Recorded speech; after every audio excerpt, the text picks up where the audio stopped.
क्या 2025 में कोई लाएगा दुल्हन तो क्या कोई बन के जाएगी दुल्हन? क्या इस साल बजेगी इनके घर में शहनाई? नमस्कार, मैं हूं साक्षी और आप देख रहे हैं पूर्वांचल लाइव। दोस्तों, साल की शुरुआत हो चुकी है। 2024 को तो हम सब ने बीते दिन ही टाटा बाय बाय कर दिया था और 2025 के साथ हम सब फोकस करके बैठे हैं कि इस साल हमें क्या नया खास करना है। और इसी बीच भोजपुरी के कई ऐसे सितारे हैं जिनका प्लान जो है वो लग रहा है बीते साल पूरी तरीके से फिक्स हो चुका था कि भाई 2025 में तो हम डेफिनेटली ये काम करेंगे। ऐसे में भोजपुरी सितारों के जो फैंस हैं वो भी जरा अपने इन पसंदीदा सुपरस्टार से कुछ खास उम्मीद लगा कर बैठे और वो है इनकी शादी का। जी हाँ, अब ये तो हम सभी जानते हैं कि शुरुआती महीना जनवरी का महीना होता है और जनवरी के मिड से यानी कि मिड मंथ से जो है वो वेडिंग सीजन की शुरुआत हो जाती है। ऐसे में भोजपुरी के ये सितारे जो हैं वो वेडिंग सीजन का तो पता नहीं, लेकिन 2025 में क्या शादी के बंधन में बंध सकते हैं? आइए आपको बताते हैं कि कौन है वो सुपरस्टार्स। सबसे पहले हम बात करने वाले हैं अक्षरा सिंह की। जी हाँ दोस्तों, अक्षरा सिंह जो कि पावर स्टार के साथ रिलेशनशिप में रह चुकी थी। हालांकि उनका रिलेशनशिप जैसा भी रहा हो और एक्ट्रेस ने अपने कैरियर से लेकर अपने पर्सनल लाइफ में एक जबरदस्त मूव ऑन किया है, जिसे लोग आज के टाइम पे एक मोटिवेशन के तौर पर लेते हैं।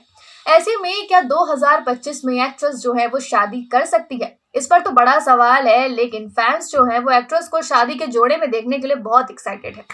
अब हम बात करने वाले हैं काजल राघवानी को लेकर। दोस्तों, काजल राघवानी की जो मासूमियत है ना वो डायरेक्ट यहाँ आकर लगती है। मतलब उनके चेहरे की मासूमियत देखकर किसी का भी दिल पिघल जाएगा कि वो इतने प्यार से जो एक्सप्रेशंस देती हैं उसका हर कोई कायल हो जाता है। अब एक्ट्रेस का रिलेशनशिप जो था वो ट्रेंडिंग स्टार खेसारी लाल यादव के साथ था।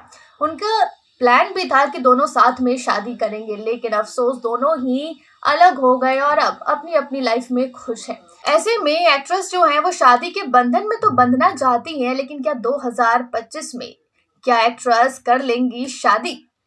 अब हम आखिरी में जिसके बारे में बात करने वाले हैं, उन्होंने भोजपुरी इंडस्ट्री को एक ऐसे स्तर पर पहुंचा दिया जिसे सुनकर हर कोई एक ही चीज बोलता है, oh my God, he is really a chocolatey boy. जी हाँ, आप समझ गए होंगे कि हम किसकी बात कर रहे हैं। हम बात कर रहे हैं प्रदीप पांडे उर्फ चिंटू की, जिन्होंने बीते साल कांस फिल्म फेस्टिवल में एक ऐसा धमाल मचाया था जिसके बाद लड़कियां उनकी दीवानी सी हो गई थी। अब वो चॉकलेटी बॉयज वाले एक्सप्रेशंस भी रहते हैं। खैर, प्रदीप पांडे ने अपने प्रोफेशनल लाइफ में वैसे तो बहुत सारी फिल्में की हैं, लेकिन पर्सनल लाइफ में उनका नाम जो है वो कम से कम 3 से 4 अभिनेत्रियों के साथ तो जुड़ चुका है। हालांकि प्रदीप पांडे ने बीते साल एक इंटरव्यू के दौरान तो कह दिया था कि वो 2025 में शादी कर लेंगे। अब इससे ये तो साफ है कि प्रदीप पांडे जो है वो इस साल शादी के मूड में है। ऐसे में कहा जा सकता है कि प्रदीप पांडे ने इस बार फैसला कर लिया है कि वो सेहरा जो है वो बांध के रहेंगे। तो क्या कहेंगे इस पर आप हमें कमेंट में जरूर बताएं और चैनल को लाइक, शेयर, सब्सक्राइब करना ना भूलें। धन्यवाद। पूर्वांचल लाइव की ऐसी ही लेटेस्ट और चटपटी अपडेट्स और गॉसिप के लिए बने रहिए अपने फेवरेट चैनल पूर्वांचल लाइव के साथ।